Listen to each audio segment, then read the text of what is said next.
নমস্কার বন্ধু, আপনি দেখছেন আপনার প্রিয় চ্যানেল কুন্ডু টেলিকম, সাথে আমি অনিমেষ। আপনার কাছে ছোট্ট অনুরোধ, আপনি এই চ্যানেলে নতুন হলে সাবস্ক্রাইব করবেন চ্যানেলটিকে এবং অল নোটিফিকেশন বাটন অন করে রাখবেন এই পরিবারের নতুন নতুন আজকের আপডেট সবার আগে জানতে। ভিডিওটি আপনার কোনো উপকারে এলে অবশ্যই লাইক করবেন। চলুন শুরু করা যাক আজকের আপডেটটি।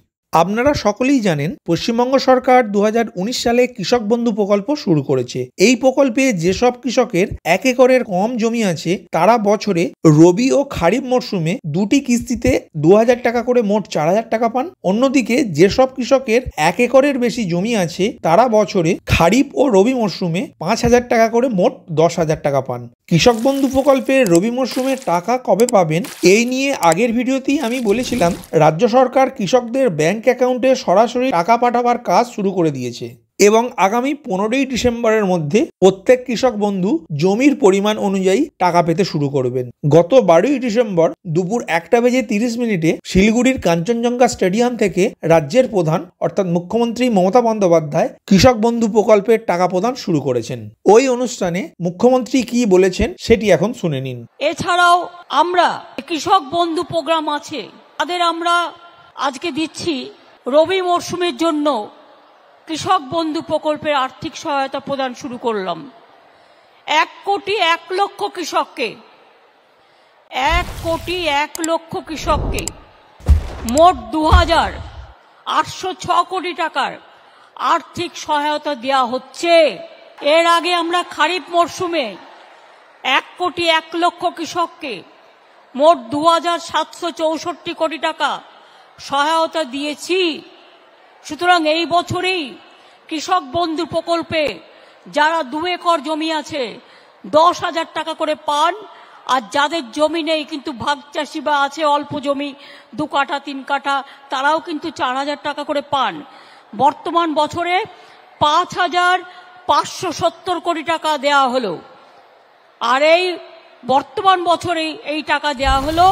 আর এখনো পর্যন্ত আমরা 17,181 কোটি টাকা কৃষকদের সরাসরি প্রদান করেছি, যেটা ডাইরেক্ট বেনিফিট স্কিমে ওদের কাছে চলে যাবে।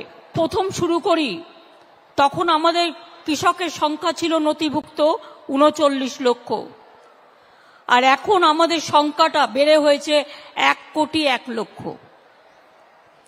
এছাড়াও এই অনুষ্ঠান থেকে 1000 জনের বেশি মানুষকে কৃষক বন্ধু যারা মারা গিয়েছেন তাদের ডেথ বেনিফিট 2 লক্ষ টাকা করে দেওয়া হচ্ছে। তাহলেই বুঝতে পারলেন রাজ্যব্যাপী কৃষক বন্ধু নতুন প্রকল্পে রবি মরশুমের জন্য 1,01,00,000-এরও বেশি কৃষককে মোট 2,806 কোটি টাকা প্রদান করবে রাজ্য সরকার। রাজ্য সরকার কৃষক বন্ধু প্রকল্পের টাকা এনইএফটি পদ্ধতির মাধ্যমে কৃষকদের ব্যাংক অ্যাকাউন্টে প্রেরণ করে। তাই প্রত্যেক কৃষক বন্ধু প্রকল্পের সঙ্গে যুক্ত কৃষকরা একেবারেই টাকা পান না, কেউ আগে পান বা কেউ পরে পান। প্রসঙ্গত কৃষক বন্ধু প্রকল্পের স্ট্যাটাস চেক করলে যেসব কৃষকের ট্রানজাকশন স্ট্যাটাস ঘরে অ্যাকাউন্ট ভ্যালির লেখাটি দেখতে পাবেন, সেই সব কৃষক বন্ধু প্রকল্পের রবি মরশুমের টাকা অবশ্যই পাবেন, কিন্তু কিছুদিন অপেক্ষা করতে হবে। এখন আমরা স্ক্রিনে একটি মোবাইল স্ক্রিনশট দেখতে পাচ্ছেন। এখানে লেখা রয়েছে, deer customer, payment of ₹2,000 credited to your account number on 14 December 23 SBI এবং সময় 3:18। অর্থাৎ এই কৃষকটি 3:18 কৃষকের ব্যাংক অ্যাকাউন্টে রবি মরশুমে 2,000 টাকা এসেছে। এখনো যেসব কৃষক বন্ধু প্রকল্পের রবি মরশুমে টাকা পাননি তারা আরো কিছুদিন অপেক্ষা করুন, আপনাদেরও ব্যাংক অ্যাকাউন্টে রবি মরশুমের টাকা ক্রেডিট হয়ে যাবে। ভিডিওটি প্রথম থেকে শেষ পর্যন্ত দেখার জন্য ধন্যবাদ। এই ইনফরমেটিভ আজকের আপডেটটি আপনার বন্ধু ও পরিচিতদের জানাতে বেশি বেশি করে শেয়ার করবেন, আর অবশ্যই কমেন্ট করবেন ভিডিও সম্বন্ধে আপনার কোনো ডাউট বা জিজ্ঞাসা থাকলে, এবং আপনার কোনো মতামত জানাবেন। ভালো থাকবেন, সুস্থ থাকবেন।